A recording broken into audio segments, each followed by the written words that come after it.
In nomine Patris et Filii et Spiritus Sancti. Amém. Estamos então, caríssimos, na quarta-feira da terceira semana depois da Epifania, celebrando hoje 25 de janeiro a conversão de São Paulo. Lembramos a nossa grande cidade de São Paulo, de qual ele é padroeiro. Então, vejam, queridos, como a Santa Igreja traz sempre juntos esses dois, né? Pedro e Paulo, Paulo e Pedro. E não celebra um sem estar também unida e rezando ao outro. Por isso que na oração nós temos sempre, depois daquela dirigida por Paulo, a outra por Pedro. E Paulo, de fato, com Pedro, são as duas grandes colunas da igreja. Viram a vocação de Paulo na boca do próprio Senhor? Né? Levar o Evangelho, citou três Nosso Senhor: as nações, os reis e os filhos de Israel. Essa missão de Paulo perdura na igreja até hoje e para sempre. A de Pedro, queridos, hein? A de Pedro já se encerrou. A missão de Pedro, como seria importante a gente entender isto e se submeter a isso. Depois das 9 horas hoje farei uma live por causa disso. Entender e se submeter a isso, compreender que a missão de Pedro terminou. Terminou com o último Pedro, que foi Bento XVI, até a sua renúncia. E ali terminou a missão de Pedro. A de Paulo continua. Viram? A de Paulo continua. Pedro já afirmou a doutrina.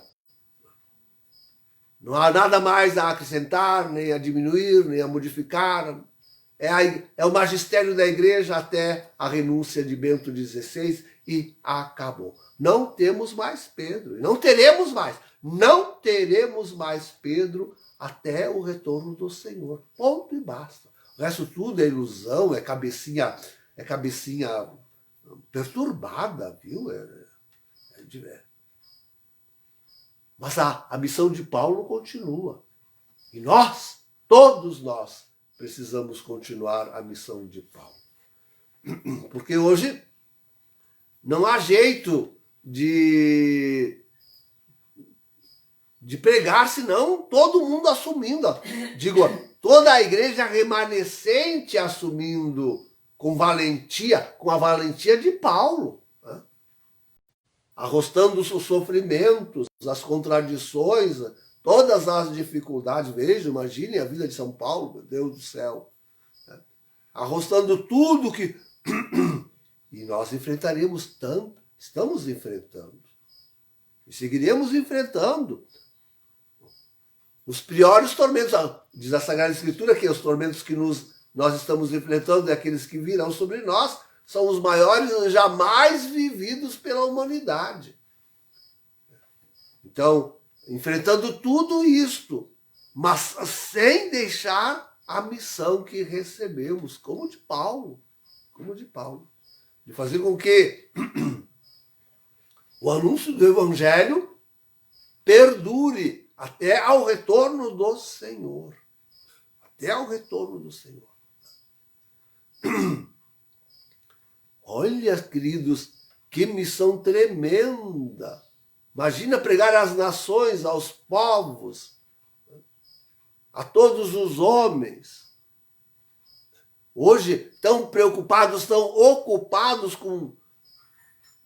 Bem, sobretudo em retomar, tão preocupadíssimos em poderem retomar a bela vida, que afinal já lhes começou a ser tirada. Sempre digo, desde 2019, e agora 20, 21 e 22, nós sentimos isso com toda a força, foi sendo tolhida a bela vida dos povos, das nações. Né?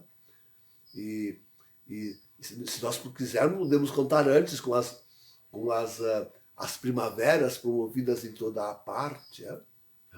Imagina entre os árabes. Né? E agora parece que a primavera é sobretudo promovida na América Latina, mas as consequências da primavera ainda colhem a Ucrânia e a Rússia. E em toda parte, a primavera dessa elite nos colhe com...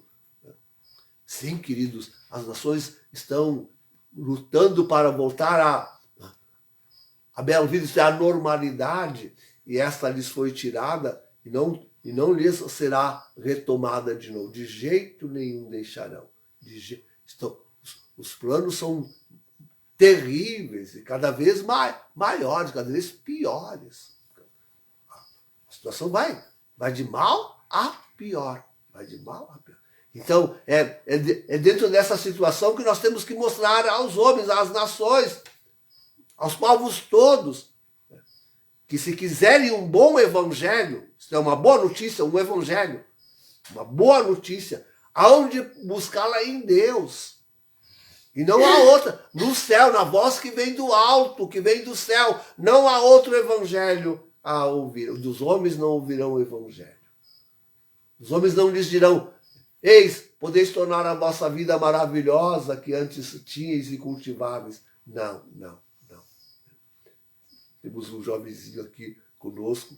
Eu não posso deixar de pensar que eles estão planejando uma grande crise cibernética, tremenda. Ficaremos todos sem esses instrumentos. Imagina os nossos jovenzinhos sem o celular, sem o computador. Enlouquecerão. Imagina. Nós mesmos, hein? Cuidado. Não falemos só dos nossos jovens, porque nós velhos já nos acostumamos com isso. Não sabemos viver sem esses instrumentos aí. Então, mostrar para estes homens, para as nações, que o que importa é a boa notícia que eles procuram, está nos evangelhos, e não em qualquer outro lugar não encontrarão boa notícia. Não encontrarão. Hein? Que tarefa. A igreja remanescente tem que assumir isto. Tem que assumir que, de fato, aos homens não restará, não tem outro futuro. Não há outro futuro senão aquele prometido pelo Evangelho. Isso também é um futuro maravilhoso, mas não há outro futuro do que aquele prometido pelo Evangelho. Não há outro. Não há outro futuro que senão abrir os nossos olhos para ver essa luz maravilhosa que vem do alto, que vem do céu. Mas também que coisa mais maravilhosa poderíamos querer do que ver e ouvir a nosso Senhor. Não há outra. Até que abra-se o céu de novo e, como São Paulo, apareça-nos o Senhor com sua voz maravilhosa, dando-nos a paz e todos os bens, não teremos outras notícias. Os homens estão, com certeza, nos enganando. Não nos darão boa notícia. Evangelho, só nosso Senhor nos dará. Preciso anunciar isso aos homens. Gente, eu estou falando do retorno de Jesus, viram? Não sei se deu para notar, mas eu estou falando do retorno de... Só o retorno de Jesus é essa luz maravilhosa que nos há de envolver como a Paulo.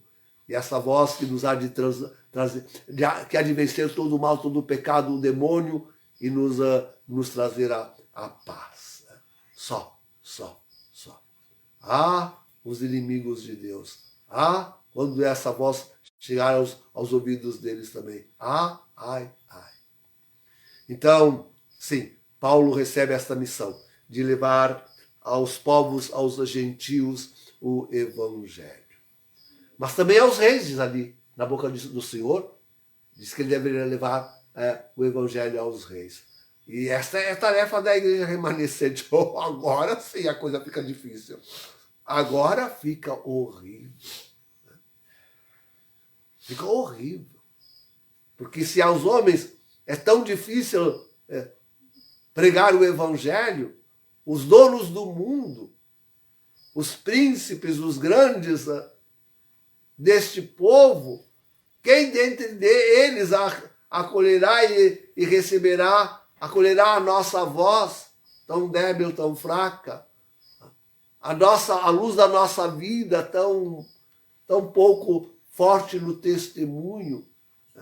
Quem dentre eles verdadeiramente se converterá? Quem?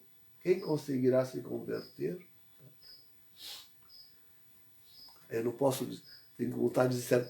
Ontem era missa de 7º dia de um desses príncipes aqui entre nós. Né? E foi lá para a igreja com todo o aparato de segurança. Né? Todo o aparato de segurança. Parece que o pároco não quis celebrar a missa, mas conseguiu um outro padre para celebrar a missa. Minha pergunta é, pediram conversão? Pediram conversão a este homem? Pediram que vivesse o evangelho, que voltasse para o seu serviço e desfizesse todo o mal que está fazendo? Né? Que fosse viver em penitência o resto da sua vida? Se recolhesse a refúgio ali, vivesse em penitência? Então, os grandes reis da terra, como pregar, como chegar a nossa voz aos grandes soberbos, né? E malfeitores reis desta terra. Lembrar de alguns episódios da vida de Paulo, né? Que teve que fugir em cesto de roupa suja para baixo, foi preso pelos grandes, foi morto. Enfim, mas esta é uma tarefa que hoje torna-se quase impossível. Os reis deste mundo hoje estão lutando, são inimigos do evangelho, estão lutando contra, e eles o dizem expressamente, explícita, estão organizando instituições que lutam expressamente contra o evangelho, a sua pregação. Eles também deverão ser atingidos. E serão atingidos por esta luz. Ai, pobre deles, porque esta voz virá para condená-los. E essa luz para expulsá-los às trevas. Porque não a aguentarão, não a suportarão. Pobre dos reis da terra. Oxalá conseguíssemos algum que quisesse buscar a Deus e confessasse o seu nome. Mas quando conseguimos um, que fazem do pobre, que fazem deste pobre rei e príncipe, se não perseguir e querer matá-lo, e extinguir o seu nome? Então, diz Jesus, levar o meu nome às nações, aos reis e aos filhos de Israel. Ui, São Paulo vai, como era costume dos pregadores vindo do judaísmo, Pedro também fazia assim. O primeiro lugar onde iam era nas sinagogas, né? E pregaram aos judeus que Jesus é o Messias. Pobres judeus, pobres judeus. Tantos, a multidão deles ainda hoje, depois de 2000 anos de história, queridos, ainda entregues às mãos do demônio. E logo se entregarão às mãos do anticristo. Quanto a estes também é difícil de chamá-los à fé, à verdadeira religião. Quanto é difícil abrir-lhes os olhos para verem a luz que vem do alto e ouvirem a voz maviosa que lhes anuncia o Messias já chegado. O retorno do Messias que espalanca as portas do céu para nós. Quão difícil é convencer os judeus disso também. 2000 anos de tentativa da igreja, 2000 anos. Quanto rechaço, quanto a perseguição. Eu estou falando de perseguição dos judeus contra a Santa Igreja. Quanta infiltração eles fizeram dentro da igreja para arruiná-la desde dentro. E nós sofremos isto hoje. Hoje nós estamos sofrendo esta verdade. Hoje eles se infiltram e infiltram inimigos da igreja dentro dela para destruí-la. E olha, conseguiram.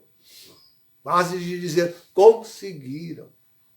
Ai, as lágrimas de Jesus e as lágrimas de Paulo pelo povo judeu. Também as lágrimas de Paulo pelo povo judeu. Não foi só de Jesus, também de Paulo. Também ele sofreu e chorou pelo seu povo. Serão ouvidas, essas lágrimas serão ouvidas realmente só depois dos 3 dias de trevas. Antes do grande castigo, não se converterão.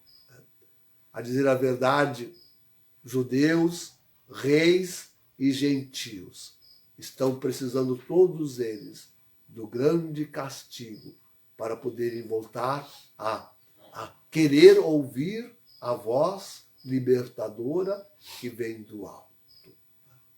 Todos eles estão precisando do grande castigo para o evangelho, para a conversão, para o céu, para Deus. Em nome do Pai, do Filho e do Espírito Santo. Amém.